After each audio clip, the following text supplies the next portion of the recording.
Hi, it is Helen from the Squiggly Careers podcast. And before today's episode starts, I wanted to let you know about some exciting news and how you can get involved in it early. The exciting news is our sprint is back. Hooray! We have done lots of sprints now. We have had thousands and thousands of people get involved in our 5-day free learning experiences. And we really hope that you are going to join us for our next one in September. But before then, we want to give you the chance to vote on the topic that we cover. So we've got two options. We could do a sprint on connection. We know connection is a problem for people right now, and we've got lots of practical ideas to build the relationships that you need to develop a community around your career and make sure that you've got that connection with people.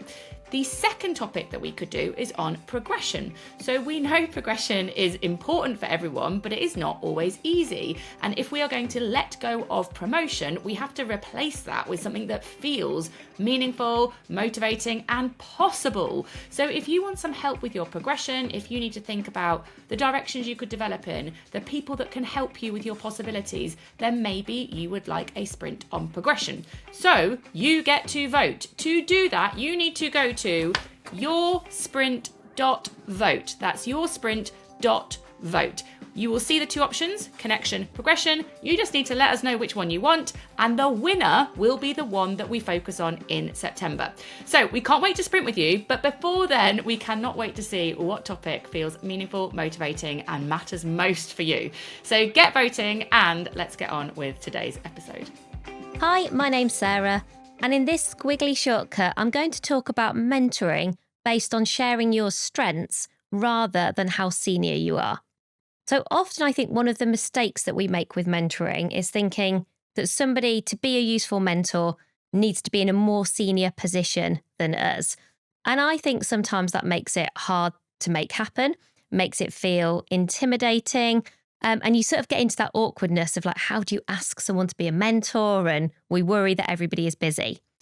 But the one thing that all of us have in common is that we all have strengths, and we all have strengths that we can share with each other. So I think this is a more inclusive and more universal approach to mentoring that every team and organisation could benefit from. So when we share our strengths, everybody wins.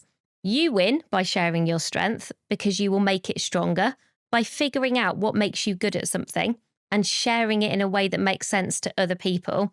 You're sort of building on that strength. And we know it is always easier to kind of grow your strengths, to build those strengths better than it is to work on your weaknesses.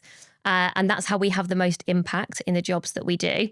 And then other people win because they get to fill the gaps that they've got. They get to learn about something new. They get to benefit from your wisdom and expertise. And I think you can do this in a really easy, straightforward way. So I've seen some teams just set up an Excel spreadsheet, and I'm imagining AI could make this even faster for you now, where everybody who wants to get involved just puts their name and 2 strengths they've got that they are happy to share. That could be something really technical. That could be a behaviour. Maybe it's I'm a really good listener. Maybe I'm amazing at writing the 1-page project on a page that we all need to do. Maybe you're really good at writing briefs, whatever it might be. And then it's that spreadsheet or that kind of AI can become searchable.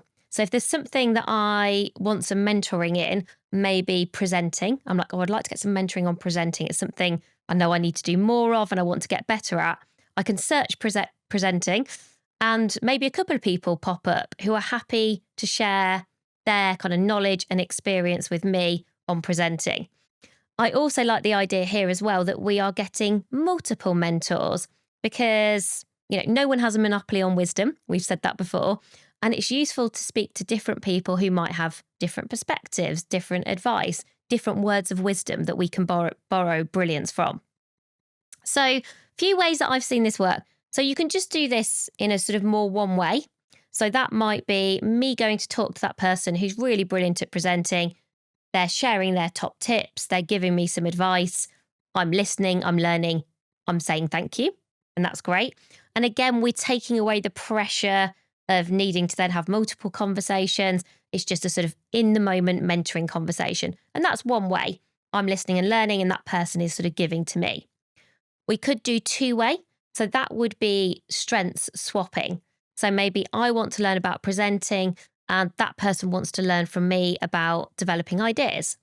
So I've seen some teams before where they partner people up. Maybe you could do this as part of a team day. This would work really well virtually as well as in a room. And actually, everybody shares a strength they've got. Then you swap, and then the other person shares with them. And then maybe you move on. And you could do that multiple times with lots of different pairs. Or you could even do it one-to-many. So this feels a bit more like the helpful how-tos that you might have come across if you've read Learn Like a Lobster or done our lobster sprint with us. And so if you've got a team of 20 or 50 people, maybe you actually create a section in your team days where people do some strength sharing. So someone gets up at the front and they do 3 minutes of sharing a strength that they've got, like what makes them good at it, the process they go through, some top tips, some helpful ways for you to get better at that thing.